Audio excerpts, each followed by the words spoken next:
The Battle of Phyle was fought between Athenian exiles who were seeking to restore democracy to Athens and a Spartan garrison trying to protect the oligarchic 30 tyrants. In the battle, 700 Athenian exiles under Thrasybulus decisively defeated the Spartans and their Athenian cavalry in a dawn ambush. Prelude. Following Athens' defeat in the Peloponnesian War, a narrow oligarchic government was imposed on the city by Lysander and the victorious Spartans. This government, which came to be known as the 30 Tyrants as a result of its brutal actions, exiled or drove away a number of citizens. Many of these gathered at Thebes, where they received support and assistance from the anti-Spartan government of Ismenias. Late in 404 BC, 70 of these exiles, commanded by Thrasybulus, crossed the border into Attica and occupied the strong point of Phyle on Mount Parnes.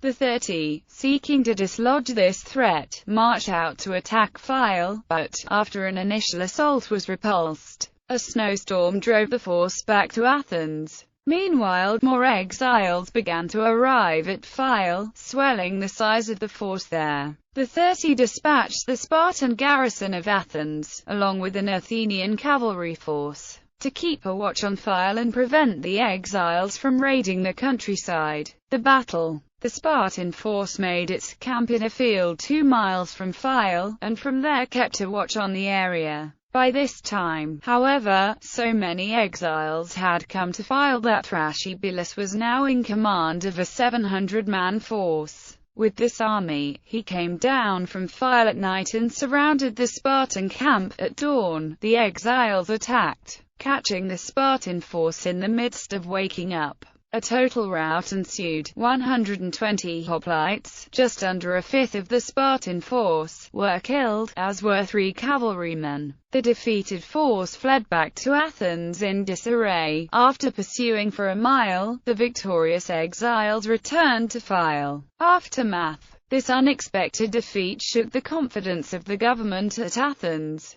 and the 30 began shortly afterward to prepare a refuge for themselves at Eleusis by seizing and executing a number of potential dissenters there. The exiles, meanwhile, received a great boost in prestige from the victory, and new recruits swelled their numbers rapidly. Just a few days after the battle at Phyle, Thrasybulus led a force of 1,000 men to Piraeus. There, he won another victory, after which the 30 fled to Eleusis. A stalemate then ensued, with Thrasybulus and his men holding the Piraeus while a new oligarchic government held Athens. This was brought to a close when a Spartan force, under Pausanias, arrived, after fighting an inconclusive battle with the men from Phyle. Pausanias arranged a settlement that restored democratic governance to Athens.